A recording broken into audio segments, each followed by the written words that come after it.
So the current crop of generative AI companies, on balance, are currently making the world a much worse place. And things are on track to get much, much worse than they are now.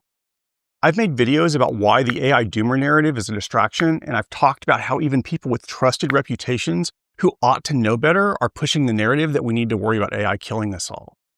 Today, I'm going to talk about what the biggest problem with AI really is, or at least the biggest problem I know of so far. Certainly hope there isn't anything worse. And unfortunately, none of the regulations of AI that I've seen or the proposed regulations I've seen would help at all. Maybe I can make at least some people understand the danger that we're in. Okay, so here's the short version. The AI companies and the AI doomers want us to think about AI as if it was Skynet from the Terminator, but that's the wrong Arnold movie entirely. AI is not a machine from the Terminator. It's the machine from Total Recall. And living in a world with that machine is a bit.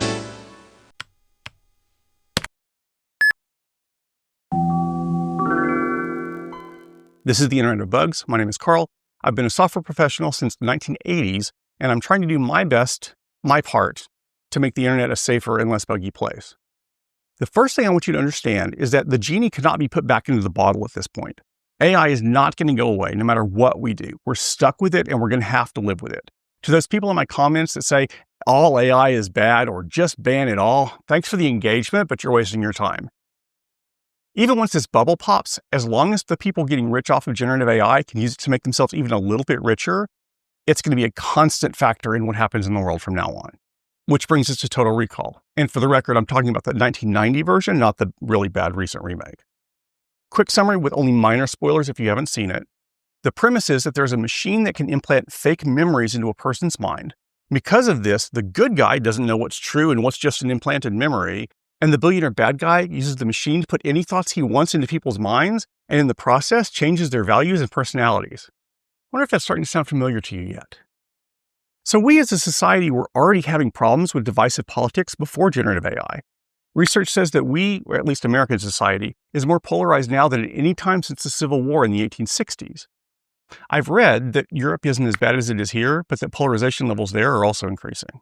Even before generative AI entered the mix, it was already the case that people on different sides of the political spectrum were unable to agree on basic facts.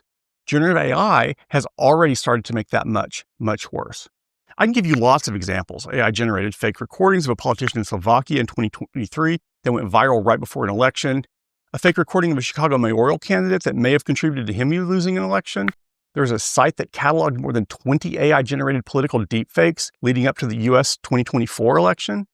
But as bad as that is, and it's bad, it's just getting started, and that's not the worst of it. Fake news pictures, audio, and video by themselves aren't really a problem. The thing that makes them dangerous is when those AI-generated fakes get promoted to a lot of people by social media algorithms. This is not a completely new problem. Disinformation on social media has been a problem for more than a decade. But AI allows orders of magnitude more misinformation to be generated and put on social media, and with a level of polish that could never have been done before. But even worse, research says, is the effect that conversations with chatbots can have on people's political views. Remember that fake stories on social media can be noticed and fact-checked. The stories still do damage, and a lot of people will refuse to believe the fact-checking, but at least it's something, right? And no such fact-checking is possible in a conversation between a person and a chatbot. This is the really new aspect of this that AI makes possible for the first time: individualization. Up until now, everyone has gotten a curated list of the same social media posts that were available to everyone else. The particular combination of posts in your feed might be unique to you, but every post that you see has also been seen by other people, which greatly increases the odds that someone might be skeptical about it and look it up and try to set the record straight. But in a chatbot conversation, no one else can even be aware of what's being said, much less try to correct anything. Up until now, it has never been feasible for a person to receive an isolated, individualized feed like that. Soon, it may be the norm.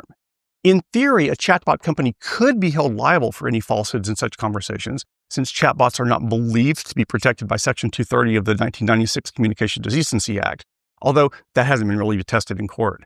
However, if no one else can see the content, no one else can object, except maybe in a lawsuit after it's probably too late. But still, even then, only maybe. In a democracy as polarized as we are becoming, that's an enormous amount of influence a chatbot company could potentially have. The number of people it takes to swing a US presidential election is generally half of 1%, Whereas it's been reported that as many as 7% of Americans use ChatGPT every single day. We have some research that shows that social media does affect voting patterns. How chatbots might affect voting seems like it will actually be worse. In the limited lab experiments that have been done so far, the effect from chatbots seems much stronger.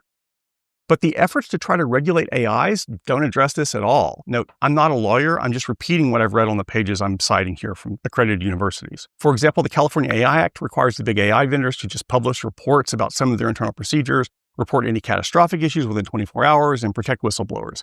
The EU AI Act, considered the world's strictest, requires chatbot vendors to provide documentation, disclose AI-generated content, and prevent illegal content generation. None of those would help at all. This really illustrates the disconnect between the risk that AI actually poses and the concerns of legislatures.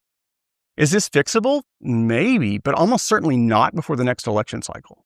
We know this is going to have an impact. We just don't know how much or in which direction. And yet, the AI doomers want you to worry about if anyone builds it, everyone dies. And Hank Green invites you to talk to your lawmakers about AI superintelligence. And this is either incredibly disingenuous or incredibly naive because, yeah, that's not how I should say that. They're either lying or they're stupid.